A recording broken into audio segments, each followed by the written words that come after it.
अहिल्यानगरमधील एका माळरानावर हे बिबटराव उघड्यावर टाकलेल्या कुक्कुटपालनाच्या कचऱ्यावर मेजवानी करतायत.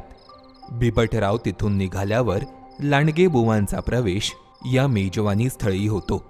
त्यानंतर या मेजवानीचा एक तुकडा मनसोक्तपणे फस्त करणाऱ्या रानमांजरीला खोकडदादा ओरडून ओरडून तिथून हकलवण्याचा प्रयत्न करताना दिसतात.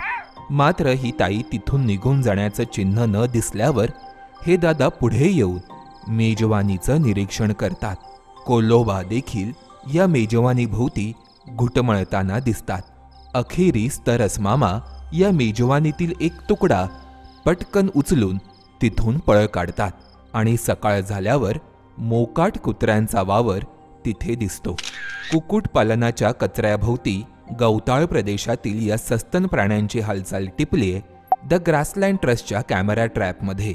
आता कुक्कुटपालनाचा हा कचरा गवताळ परिसंस्थेतील वन्यजीवांसाठी सोयीचा झालाय की त्यावर येणाऱ्या कुत्र्यांमुळे समस्या?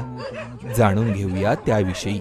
कुक्कुटपालन केंद्रांमधून मृत कोंबड्या, त्यांच्या आतडी आणि इतर अवशेषांसह विविध प्रकारचा जैविक कचरा बाहेर पडतो.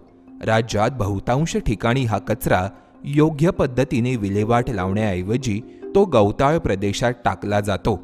परिणामी सहज उपलब्ध होणारे हे अन्न तिथल्या वन्यजीवांसाठी आकर्षणाचे केंद्र बनते. काही भागांमध्ये हा खाद्यस्रोत इतका सहज उपलब्ध झालाय की आता लांडग्यांना पारंपरिक नैसर्गिक भक्ष्याचा पाठलाग करण्याची गरज उरलेली नाही.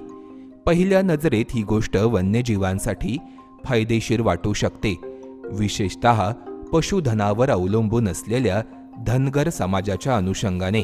कारण माळरानावरील लांडग्या बिबट्यांना कुक्कुट कचऱ्याच्या रूपाने सहज उपलब्ध खाद्य मिळाल्याने ते मेंढ्या, शेळ्या आणि इतर पाळीव प्राण्यांकडे वळण्याचं प्रमाण कमी झालंय. शिवाय रानडुक्कर देखील या कुक्कुट कचऱ्यावर अवलंबून असल्याने काही भागात त्यांच्याकडून होणारी शेतीची नासधूस देखील कमी आहे. या पर्यायी खाद्यस्रोतामुळे मानव वन्यजीव संघर्षाचं प्रमाण काही भागात कमी होऊ लागलंय. याविषयी ग्रासलँड ट्रस्टचे मिहीर गोडबोले सांगतात. पोल्ट्री पालनातून निर्माण होणारा कचरा मोठ्या प्रमाणावर उघड्या जागांमध्ये अनियंत्रितपणे टाकला जातो. हा कचरा आता अनेक मोठ्या आणि लहान मांसाहारी प्राण्यांच्या आहाराचा महत्त्वपूर्ण भाग बनला आहे. या कचऱ्यामुळे भटक्या आणि मोकाट कुत्र्यांची संख्या वाढते. हे कुत्रे वन्यजीवांवर हल्ले करतात आणि विशेषतः कॅनेड म्हणजेच श्वान कुळातील प्राण्यांमध्ये जीवघेण्या आजारांचा प्रसार करण्याचा धोका यामुळे निर्माण होतो. म्हणूनच पोल्ट्री कचऱ्याच्या व्यवस्थापनासाठी आता शास्त्रीयदृष्ट्या अभ्यासपूर्ण दृष्टिकोन स्वीकारण्याची गरज आहे. कारण हा कचरा आता या परिसंस्थेचा एक भाग बनला आहे. त्यामुळे त्याची विल्हेवाट अचानक थांबविल्यास वन्यजीवांवरही त्याचे विपरीत परिणाम होऊ शकतात. परिणामी वन्यजीवांचे हित, परिसंस्थेचे संतुलन आणि मानव वन्यजीव संघर्ष या सर्व बाबींचा विचार करून पोल्ट्री कचऱ्याच्या व्यवस्थापनासाठी शास्त्राधारित आणि टप्प्याटप्प्याने उपाययोजना करणे आवश्यक आहे. परंतु ही परिस्थिती दीर्घकालीन संवर्धनाच्या दृष्टीने कितपत योग्य आहे हा प्रश्न अधिक गंभीर आहे. वन्यजीवांना सातत्याने आणि कोणत्याही प्रयत्नांशिवाय अन्न उपलब्ध झाले तर त्यांच्या वर्तनात बदल होऊ शकतो.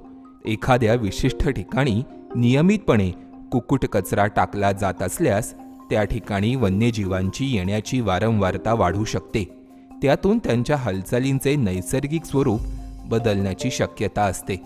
नैसर्गिक गवताळ परिसंस्थेत शिकारी प्राणी आपल्या भक्ष्याचा पाठलाग करतात. या प्रक्रियेत भक्ष्याची संख्या, शिकाऱ्यांची संख्या आणि त्यांच्यातील परस्पर संबंध यांच्यात एक प्रकारचा नैसर्गिक समतोल निर्माण होतो.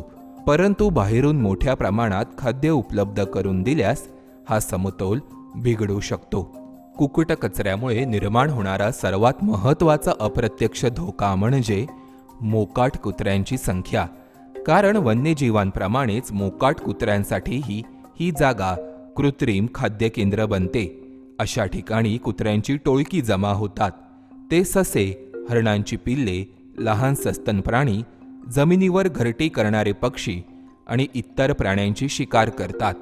त्यांच्या उपस्थितीमुळे वन्यजीवांना बऱ्याचदा तो सुरक्षित अधिवास सोडण्यास भाग पडते. कुकुट कचऱ्याशी संबंधित सर्वात दुर्लक्षित मुद्दा म्हणजे रोग प्रसार. कुकुट कचऱ्यात रोगकारक सूक्ष्मजीव आढळतात. याशिवाय काही परजीवी, बुरशी आणि विषाणूही आढळू शकतात. कुक्कुटपालनात वापरल्या जाणाऱ्या काही प्रतिजैविकांचे अवशेष तसेच अँटीबायोटिक बॅक्टेरिया कचऱ्यात आढळू शकतात. त्यामुळे कचरा खाणाऱ्या वन्यजीवांमध्ये अशा प्रतिरोधक जीवाणूंचा प्रसार होतो का? ते पुढे भक्ष्य, शिकारी आणि पशुधनामध्ये पोहोचतात का? यावर स्वतंत्र संशोधनाची गरज आहे. कुक्कुट कचऱ्याशी संबंधित एव्हियन इन्फ्लुएन्झा सारख्या विषाणूंचाही विचार करावा लागेल. संक्रमित कोंबड्यांची विष्ठा आणि इतर अवशेष हे या विषाणूच्या प्रसाराचे माध्यम ठरतात. या विषयावर महाराष्ट्रातील गवताळ प्रदेशांमध्ये दीर्घकालीन अभ्यास करण्याची गरज आहे. कुक्कुट कचरा टाकल्या जाणाऱ्या आणि न टाकल्या जाणाऱ्या गवताळ प्रदेशांची तुलना करणे हा त्यातील पहिला टप्पा असू शकतो. तुम्हाला ही माहिती कशी वाटली हे आम्हाला कमेंट करून नक्की कळवा. पाहत रहा आणि फॉलो करा महा MTB वाईल्डलाईफ.